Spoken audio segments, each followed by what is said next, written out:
So the Apple software team must have been extremely busy over the weekend because in another unusual Monday release following a product launch, Apple just dropped watchOS 11.1 Beta 2. So with Beta 1, it didn't bring a slew of changes at all. It seemed to be just performance-based and actually battery-oriented, which we'll take it. I will say we did have some issues depending on the day in battery life with our Ultra, but since Friday, when we did get a Series 10, everything kind of stabilized. However, it was not perfect by any means, so I'm definitely excited to see what Beta 2 brings as far as battery life goes. So, I don't anticipate seeing very much new in here. Obviously, Watch 11 brought a slew of those other features we've talked about in our other video, but let's at least take a look at the build number, talk about when this could possibly be released, and go from there.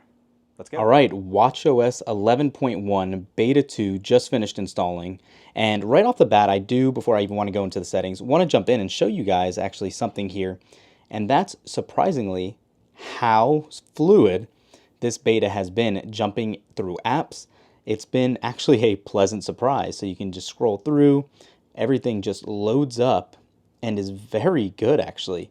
Not to say it was bad prior, however, it's very impressive actually for only a second beta to actually look as smooth as this is.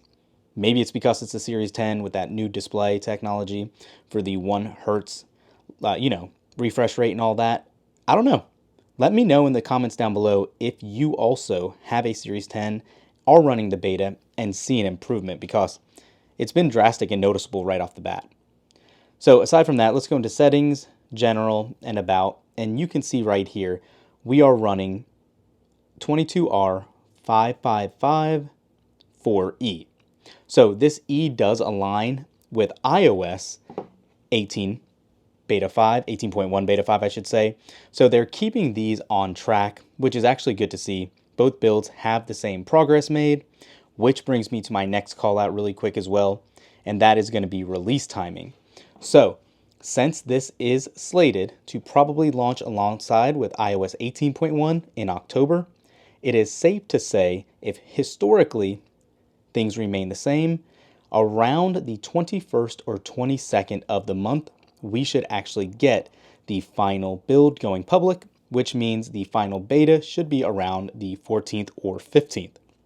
So not too much longer to have to wait on that. Aside from these things, jumping around in the watch, going to settings again, you can just see how smooth everything is operating.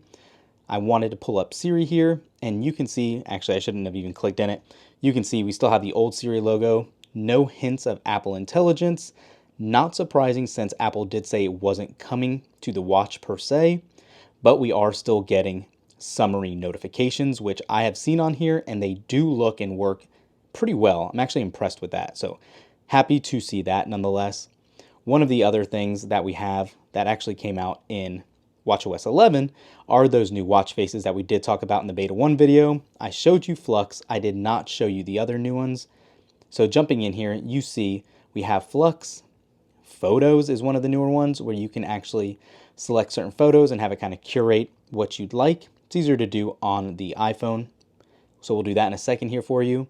And reflections, where you can actually add this here, and it is actually editable depending on how you want the dial, if you want to see compilations or not. I like it full screen. Let's change the color to, that looks pretty good. And again, compilations aren't available on this style, so let's go ahead and lock this one, set it, and it definitely looks like a nice watch face. Based on movement, and you can see those, well, reflections change. So jumping back into the watch app, like we said, in Face Gallery and Photos, you can see you have to select Photos, and let's say we want to go ahead and pick some dog photos here, add them, and I kind of like it dynamic, so it'll change depending on the look. It is now added to the watch, and it should load up here in a second. It's still saying no photos. I'm wondering if this is actually a glitch in the beta. Let's just select a couple here and say add again.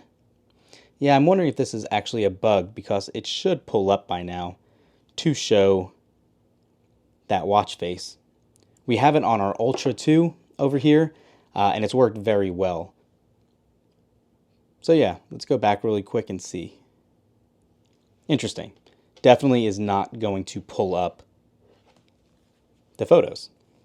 So, aside from that, could be a bug like we said. Let me go ahead and throw the watch on and do one of our favorite tests here, and that is going to be in regards to the double tap, which is still hindered until developers actually activate it and utilize that API. But you can see it is still working as decently as it worked in the past. So, no other settings really here for that. When we look, let's go into settings, back here, and let's look at gestures, double tap, and it is still very limited. No surprise there as well. You can obviously turn this on if you have an Apple Vision Pro to ignore the double tap. But again, nothing new with Siri necessarily here.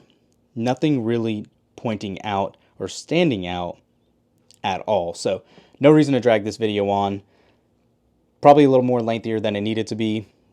Not having new features, so to speak. A little disappointed there. I'm sorry, guys. I'm kind of speechless. Like, iOS 18.1 has all the AI features. watchOS 11.1 doesn't have much of anything, unfortunately. So, like I said, a little disappointing there, but hopefully maybe something will change in beta 3. Not typically how it goes, but yeah, we'll have to see. Thanks for watching, everyone. We'll catch you in the next one. Peace.